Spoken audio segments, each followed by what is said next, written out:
All right, so my parts for armoring the GX460 are slowly trickling in. As I get them, I'm installing them, so the videos kind of come in random order. And in a previous video, I did the RCI gas tank skid plate.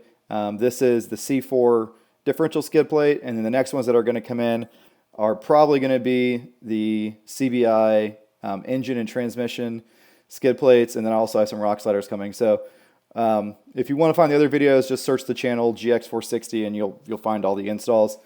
This one was a pain in the ass, a little harder than the RCI gas tank skid plate. These custom parts never fit 100% right. You know, once you start welding them and then they go through shipping, everything kind of warps a little bit. But that's why I got mild steel for everything. You can beat on it, hammer it, bend it, grind it, and make it work. Happy with the final product, but the installation was a pain in the ass. Look at this beef right here. So this is the C4 Fabrication badass differential skid plate for the GX460 or a 4runner with KDSS. And these two mount to your KDSS brackets, and this clamps over your differential. Third member, like that. That is some seriously beefy stuff. Welds look good. It's all stamped and stuff. The back of it looks cool. It says C4, so that'll look nice. The main reason I got this is because it extends forward far enough to protect your pinion gear, which is an important thing. So if you have a build like mine, which is going to try to do a lot of trails that most trucks have 35s on, the reality is you're going to be dragging a lot. And one of the things you're going to drag a lot is your differential. It's the lowest point. And the Toyota diff can handle a lot of abuse, but if you're going to be dragging over and over and over again, you really just want to protect it, protect your drain and all that stuff. So I usually don't run a differential skid plate on a Toyota. Obviously on a Jeep you got to, because the housings are just, you know, cast and not as sexy and smooth as these Toyota ones. But we're going to do it on this machine just because we're armoring everything else, so why not have the peace of mind. So I got to paint it because none of the C4 stuff comes painted, unfortunately, which is annoying, but they're the only ones that make this, so I had to get it from them. But I like it a lot. I really wish I'd have done their gas tank skid plate as well. They make some extremely clean stuff. So time to go ahead and get this thing rattle canned black. All right, so I painted them up real good with an entire can. You can see it's just dripping of Rust-Oleum protective enamel semi-gloss. It's what I use on everything on this build, so I can touch everything up with the same paint. Everything I've painted, I've used this, and it's pretty close sheen and to my bumper, my front bumper, and everything else. So I'll at least be able to touch stuff up. I did absolutely soak this thing. I didn't want to start to rust behind this C4 logo, so I just kind of filled it in there so it ran behind that stamped on, welded on logo. And it's got some runs in it and stuff, but it's a skid plate on the bottom of the diff that's just going to get dragged through the mud and rocks. So it's going to get wore off here, and I'll have to clean it and repaint it from time to time. Yes, I should have gone and get it powder coated, especially considering I have connections with powder coating, but this is faster. So that'll hang there for about another hour and I'll be ready to install it. All right, so to install the C4 skid plate, you have to utilize your lower KDSS sway bar mount tabs. So one goes on here and one goes over here.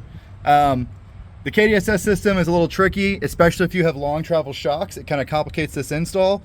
So let me give you a few tricks for how I did it. So first of all, I loosened up these caps. You see that they're loosened up, but the bolts are not removed. Did that on both sides. That let the axle drop down a little bit farther because I have longer travel shocks, so the KDSS sway bar is limiting my travel on this side a little bit. As you can see, my diff has slid on a few things already, but it's still in primo condition because it's a 2019 and it hasn't really been any rocks yet. So we're going to protect this beautiful, sexy axle housing with this very nice C4 differential skid plate. And there's my RCI gas tank skid plate. Saw another video. The CBI transfer case and engine skid plates are on their way, hopefully soon. All right, so I got the skid plate up there, and something kind of weird I noticed. So it goes on this side of this tab, but it goes on the far side of this tab, which means I could have left the control arm in place and just pulled the bolt out most of the way. I could have left the sway bar in place, but look how big that gap is right there that I have to close up. So that's a little bit goofy, right? I'm sure it's going to line up a little better once I get the front bracket on and get this hole completely centered, but it's still going to be bending the tab a good bit to tighten that down. So that's a little less than premium there. But yeah, just an observation. So I could have actually just left this in place and had the bolt, you know, 90% out or something, but whatever. Maybe next time that's how I'll do it, because I'm sure I'll be removing this soon whenever my locker comes in.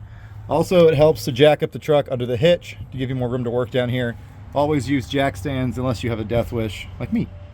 All right, so new issue. Now that I tighten this bolt down a little bit to get these front mounts to line up with the diff, I've got binding right here. You can see where it's chipping off my paint. Not super premium, guys.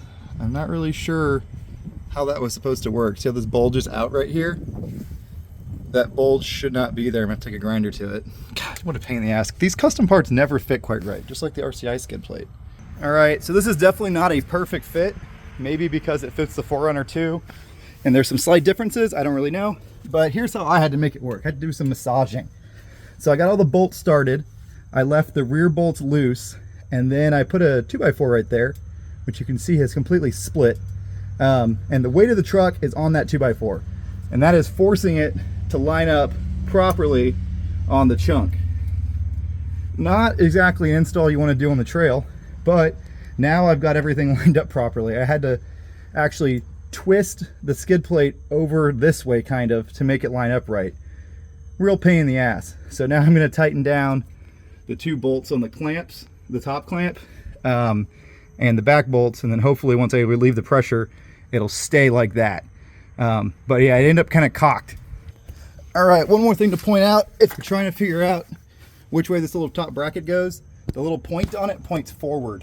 That's how it should look right there.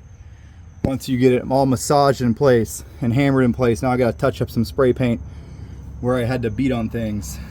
Fun, fun, fun. But it does fit pretty good once you get it all massaged. You can see where it's sitting on the axle tubes everywhere. That's pretty sweet.